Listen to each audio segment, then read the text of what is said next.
morning, good afternoon, good evening, guys.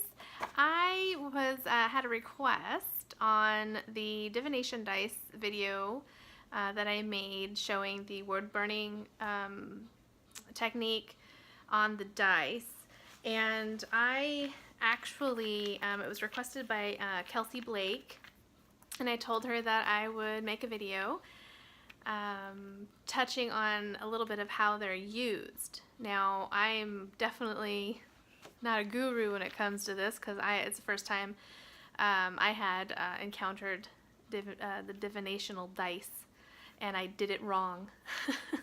I only did 2 dice, and I didn't do a lot of research on it. I just was doing it to see how the technique would work with the wood burning and how it would turn out. I thought it was pretty cool. Then I did a little bit more research on it, and I found out there should be 3 dice involved. And I have to give a shout out to Alice Hayes. She suggested this awesome book by Scott Cunningham and David Harrington, and it's called Spellcrafts.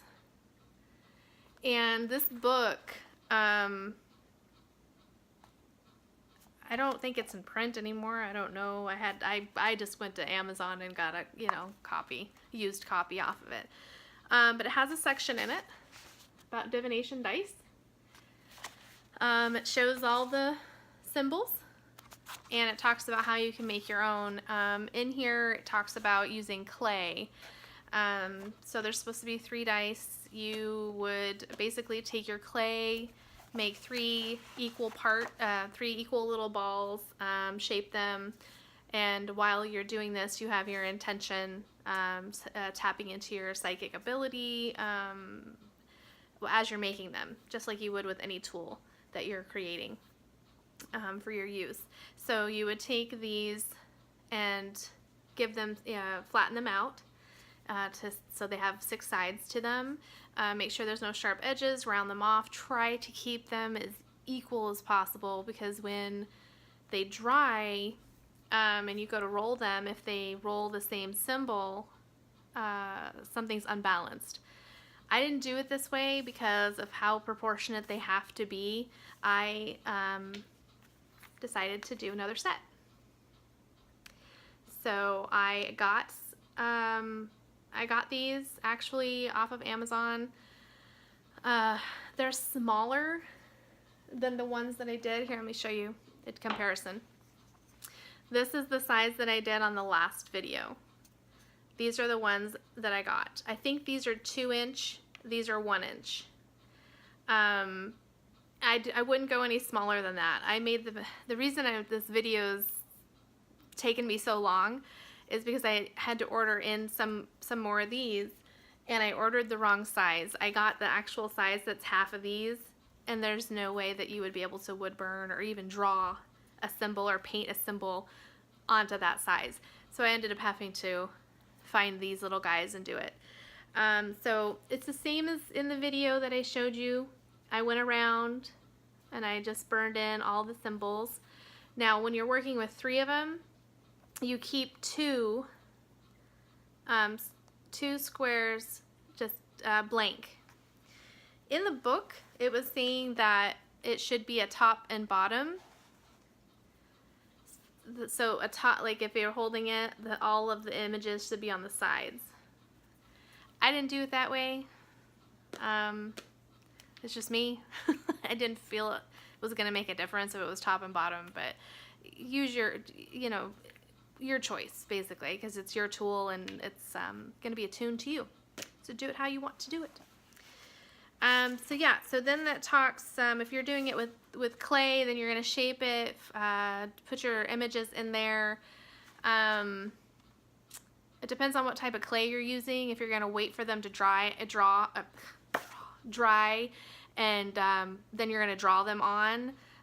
Definitely if you're going to use air dry clay, you can do that. But if you're going to use like polymer clay, you can paint them on after they are baked. but you're going to want to seal them, because I think after time and use, the paint will kind of come off of there. Just with my experience with polymer clay and painting on it. So just a heads up on that, if you choose to work with the clay side of things and make these dice. But yeah, so then when that's all done, and if you're using clay and that's all done, or you decided to go the wood route and you're done with that, what you do is you're going to roll these out on your altar, on a cloth, wherever you are, basically. And the images that show, so say you roll and you get these 3 images, you are going to look these up and you'll read them as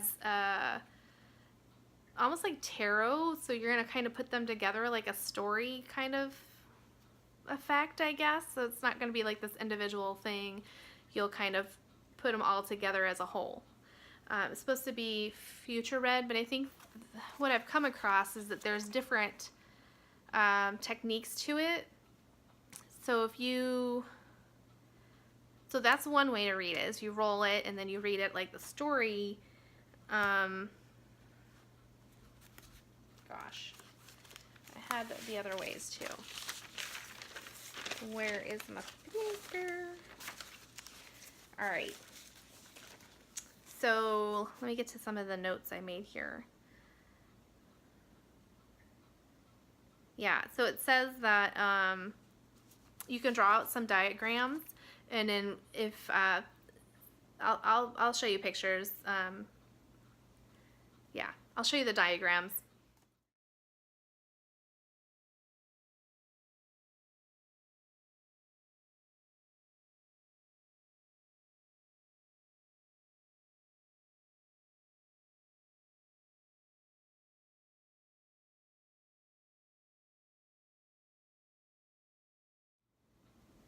So you'll have the past, future, present on one of them, and then you'll have past and present, and then future the way that you draw it out. Just depends how you want to do it.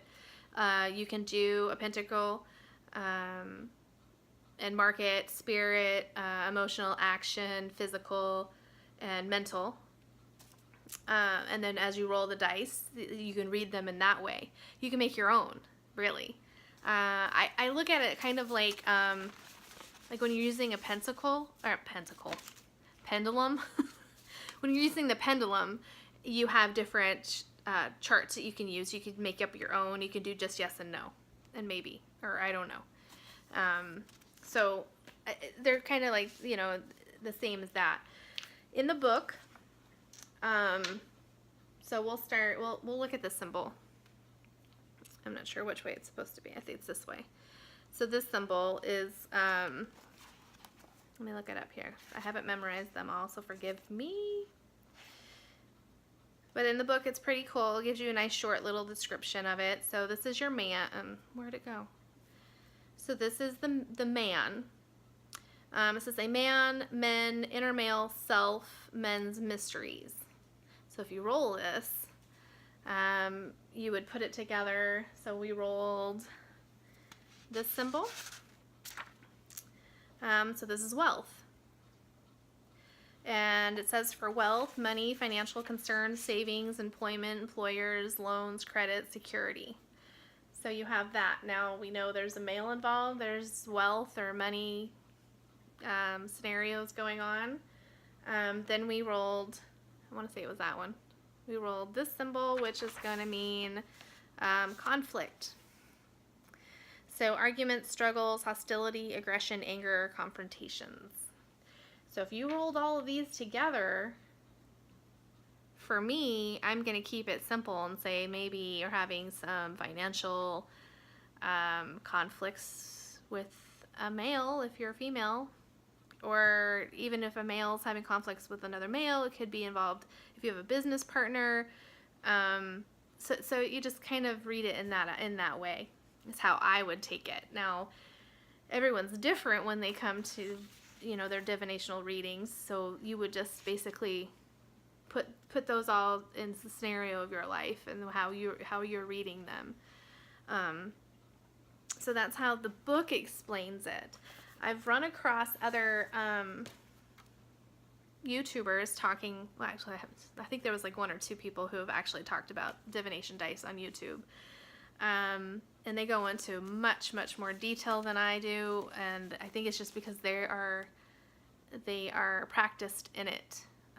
I'm definitely not practiced in it, so you had just asked me to explain, and this is what I've run across. So for me, when it comes to using tools, I use them how I feel, how it feels to me, how it feels right. I'll look at other people and watch other people's videos on how they're doing it, but if it just doesn't feel right to me, I'll either change it up or just do something on my own, and I think that's the beauty of it. You can just do it how it feels right to you. So with the symbols that we did, they're pretty close to the same meanings. But as far as wealth, it came up, it says gifts, rewards, promotions, pleasant surprises, good luck, happiness, joy, exhalation, extras, expressed, or latent talents, flirtation. So there's some added on meanings to it. So I think it's, again, how you perceive the symbol.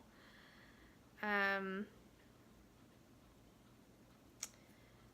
don't know where this symbol, some of the symbols are different. That's another thing. That's where I get confused when it comes to symbols, runes, or anything like that. For me, it confuses me because there's such different variations of symbols. So I'm still trying to piece all those things together. There's just so much information out there, and different meanings and what people have added on to it, and just over time it's all just been kind of, it's really hard to really decipher for me. But I think like the basis of the meanings behind it, like as far as wealth, love, the home, woman, male, you know, wealth, I've seen it labeled as being prosperity, you know, stuff like that. So I just do, again, it all stems down to doing some research on it. But yeah, so that was my little take on the divination dice. They're really just, to me, they were fun to make. Simple little tools to kind of grab. For me, I would just light a blue candle, and or whatever candle you need work. You know, if you choose the red for fire, or bring in some earth, do them all. It just depends on what you're working on and what answers you're looking for. So I hope that kind of gives you a little bit of an insight on after you create your dice and how to use them. Okay? Thank you. Bye, guys.